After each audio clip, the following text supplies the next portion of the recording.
Innal hamdalillah nahmaduhu wa nasta'inuhu wa nastaghfiruh wa na'udzu billahi min shururi anfusina wa min sayyiati a'malina may yahdihillahu fala mudilla lahu wa may yudlil fala hadiya lahu asyhadu an la ilaha illallah wahdahu la syarika lahu wa asyhadu anna Muhammadan 'abduhu wa rasuluh. Allahumma shalli ala sayyidina Muhammad wa ala alihi wa sahbihi wa man tabi'ahu bi ihsani illa yaumiddin. Amma ba'd. Qala Allah Ta'ala fil Qur'anil Karim, a'udzu billahi minasy syaithanir rajim. Ya ayyuhalladzina amanu taqullaha haqqa tuqatih wa la tamutunna illa wa antum muslimun. Ya ayyuhalladzina amanu taqullaha wa qulu qawlan sadida yuslih lakum a'malakum wa yaghfir lakum dhunubakum wa may yuti'illaha wa rasulahu faqad faza fawzan 'azima. Shadaqallahu azim. Jemaah Jumat yang dirahmati Allah, pertama-tama marilah kita panjatkan puja dan puji syukur kehadirat Allah Subhanahu wa taala atas segala nikmat yang telah Allah limpahkan kepada kita, atas segala limpahan rahmat, taufik dan hidayahnya, sehingga kita mampu untuk memenuhi panggilan azan, berkumpul pada masjid yang kita cintai ini untuk melaksanakan sholat Jumat berjamaah. Sebagai wujud rasa syukur, selaku khatib saya tidak bosan-bosannya untuk mengingatkan kita semua, termasuk diri saya sendiri, untuk meningkatkan kualitas keimanan dan ketakwaan kita. Mungkin kita sudah beriman, mungkin kita sudah bertakwa, tapi mungkin kita perlu untuk meningkatkan kualitasnya, meningkatkan kualitas iman kita, meningkatkan kualitas ketakwaan kita dengan sebenar-benarnya takwa. Dan janganlah sampai kita semua berpulang atau mati dalam keadaan tidak beriman. Nauzubillah min dzalik. Tak lupa salawat dan salam kita haturkan kepada junjungan kita, panutan kita, Nabi akhir zaman, Rasulullah Muhammad SAW. Marilah kita jadikan beliau sebagai suri tauladan, panutan kita, dan kita amalkan sunnah-sunnah beliau di dalam kehidupan sehari-hari kita. Dan semoga kita semua mendapatkan syafaat dari beliau di yaumil akhir kelak. Amin, amin, ya rabbal alamin. Yang berikutnya, selaku khatib, saya mengingatkan kepada para jamaah sekalian untuk terus berbuat baik, saling tolong menolong dalam kebaikan, saling memudahkan urusan orang lain.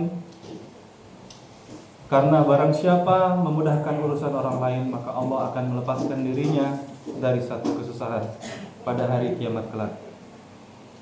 Dan tidak hanya itu, maka Allah akan memudahkan kita pula dalam urusan kita di dunia. Jadi dalam kehidupan kita bermasyarakat di komplek Fatma Residen ini, marilah kita saling tolong menolong dan saling memudahkan orang lain. Kemudian selanjutnya, dalam sebuah hadis Bukhari disebutkan, wa man kana yu'minu billahi wal yawmil akhir falyakul khairan aw liyasmut, yang artinya barang siapa yang beriman kepada Allah dan hari akhir, hendaklah dia berkata baik atau diam. Hadis riwayat Bukhari. Mungkin kita semua sudah sering mendengarkan hadis ini, namun izinkan saya sekali lagi pada kesempatan ini membahas sedikit, karena dalam aktivitas kita sehari-hari dalam bermasyarakat, khususnya di lingkup kecil kita sebagai warga Fatma Residen, mungkin hal ini perlu untuk terus-menerus kita perbaiki, yaitu terkait dengan hadis tadi, bahwa lisan itu merupakan bagian vital yang jika disalahgunakan efeknya bisa lebih mengerikan daripada pedang. Karenanya Nabi Muhammad SAW mewanti-wanti mengenai urgensi menjaga lisan. Dan beliau sallallahu alaihi wasallam menyodorkan dua pilihan saja, yaitu berkata baik atau diam. Cuman dua pilihan itu yang disodorkan kepada kita. Jadi pilih berkata yang baik atau lebih baik kamu diam. Diriwayatkan oleh Imam Al-Bukhari dalam kitab sahihnya, hadis nomor 6474 dari Sahal bin Sa'id, bahwa Rasulullah SAW bersabda, yang artinya, barang siapa bisa memberikan jaminan kepadaku untuk menjaga sesuatu yang ada di antara kedua janggutnya dan kedua kakinya, ku berikan kepadanya jaminan masuk surga. Yang dimaksud dengan sesuatu di antara dua janggutnya adalah mulut, sedangkan sesuatu yang ada di antara kedua kakinya adalah kemaluan. Jadi Ibnu Hajar menjelaskan ini adalah sebuah hadis, ucapan dari Nabi yang ringkas namun padat secara makna. Semua perkataan bisa berupa kebaikan, keburukan, atau salah satu di antara keduanya. Kalau dia baik, boleh jadi ini adalah hal yang sunnah untuk kita lakukan, seperti berdakwah, seperti mengingatkan, seperti memberi nasihat kepada orang-orang di sekitar kita. Maka ini bisa jadi sunnah, bahkan wajib. Mengajak orang menjauhi kemungkaran itu hukumnya wajib. Memberi nasihat hukumnya sunnah. Namun perkataan yang buruk itu sudah jelas jatuh kepada dosa. Kita membahas keburukan orang lain, jatuhnya kalau nggak fitnah ya memakan bangkai saudara kita sendiri. Jadi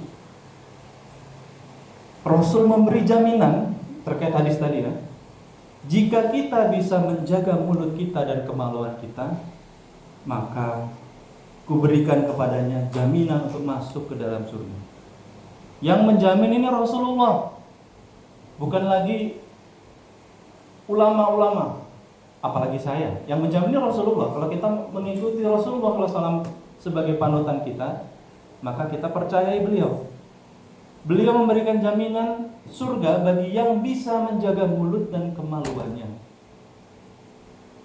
Dan sekarang kembali lagi kepada kita, apakah kita sudah menjaga mulut kita? Apakah yang keluar dari mulut kita ini yang baik-baik saja? Atau masih ada yang buruk-buruk? Atau masih ada hal sia-sia yang keluar dari mulut kita? Kita yang lebih tahu. Kalau perkara kemaluan mungkin itu sudah lebih jelas lagi, lebih clear lagi, dan mungkin sebagian besar dari kita mungkin sudah jelas akan menjauhinya, ya. Tapi perkara mulut ini memang susah-susah gampang, karena kadang-kadang kita juga tidak menyadari kalau kita sampai berkata sesuatu yang mungkin buruk, sesuatu yang mungkin menyakiti hati orang lain. Oleh karena itu kita lanjutkan.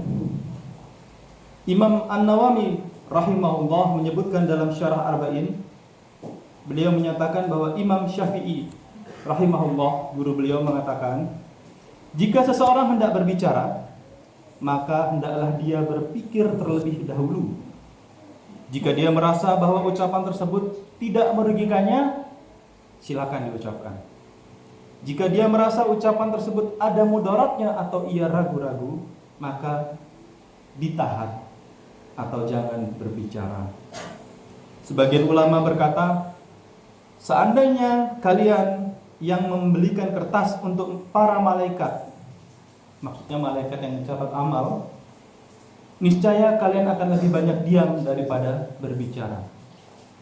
Maknanya adalah, barangkali catatan malaikat Raqib Atid tentang dosa-dosa kita itu kebanyakan dikarenakan oleh apa yang keluar dari mulut kita. Kita tidak sengaja ketemu orang membicarakan keburukan orang lain. Si fulan begini, si fulan begitu. Apa untungnya juga buat kita? Kemudian Ibnu Hibban, Imam Abu Hatim Ibnu Hibban Al-Busti berkata dalam kitabnya, judul kitabnya Raudah Al-Uqala wan Nazah Al-Fudalah, halaman 45. Beliau menyebutkan orang yang berakal selayaknya lebih banyak diam daripada bicara. Karena betapa banyak orang yang menyesal karena banyak berbicara, dan sedikit saja orang yang menyesal karena diam. Jadi ya mungkin ini kita alami juga ya. Kadang-kadang kita menyesal telah mengucapkan sesuatu. Kenapa aku tadi berbicara seperti ini? Tapi kita jarang-jarang menyesal karena kita diam. Lebih sering kita bersyukur, untung tadi aku diam. Mungkin kita diam lalu kita menyesal karena ada sesuatu hal buruk, kita tidak berani mencegah, kita diam. Barangkali kita di situ merasa menyesal, kenapa aku tidak mencegahnya? Namun inilah yang dikatakan Ibnu Hatim tadi, banyak orang menyesal karena perkataannya. Jadi dia menyebutkan orang yang paling celaka dan paling besar musibahnya adalah orang yang lisannya senantiasa berbicara, sedangkan dia tidak memikirkan terlebih dahulu apa yang dia bicarakan. Lalu selanjutnya masih ulama yang sama berkata, orang yang berakal seharusnya lebih banyak menggunakan kedua telinganya daripada mulutnya. Bahwa kita ini diberi dua telinga, sedangkan mulut kita hanya satu, supaya kita lebih banyak mendengar daripada berbicara. Dan seringkali orang menyesal pada kemudian hari dikarenakan perkataan yang diucapkannya. Jadi memang apa yang dikatakan Imam Abu Hatim ini sampai sekarang masih berlaku, masih relevan. Seringkali kita ketika berbicara, ada orang lain berbicara, kita tidak sabar untuk mendengarkan, buru-buru kita potong.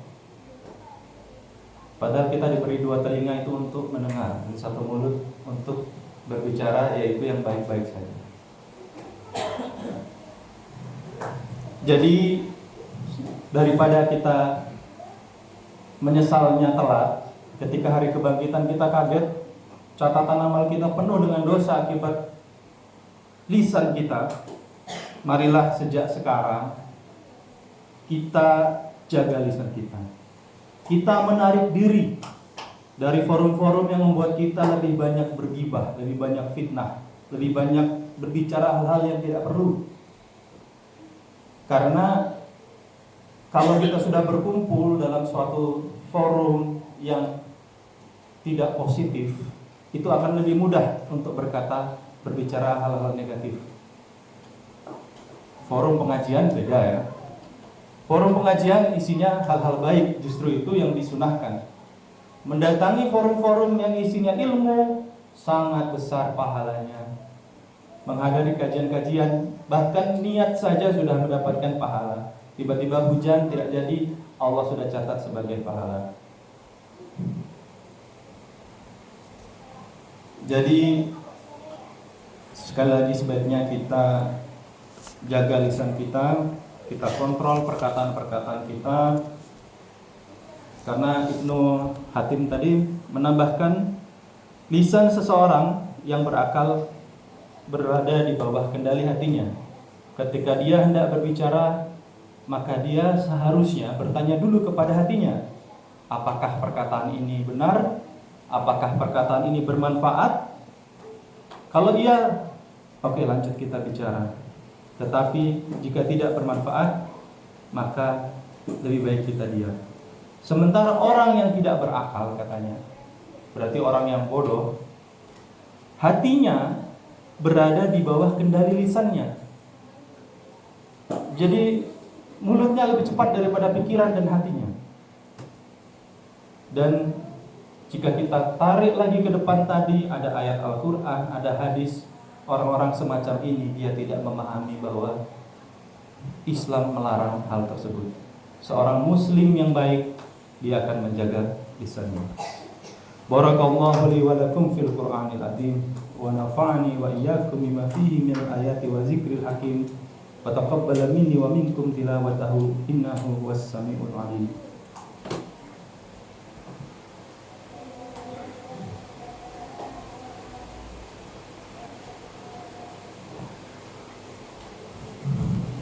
Alhamdulillah, alhamdulillah wa syukurillah, wa la hawla wa la quwata illa billah, wassalatu wassalamu ala rasulillah nabiyyina Muhammadin wa ala alihi wa sahbihi wa man walah. Asyhadu an la ilaha illallah wahdahu la syarika lah, wa asyhadu anna Muhammadan abduhu wa rasuluh la nabiyya ba'dah. Amma ba'du fa ya ibadallah ittaqullah haqqa tuqatih faqad fazal muttaqun. A'udzu billahi minasyaitonir rajim. Bismillahirrahmanirrahim.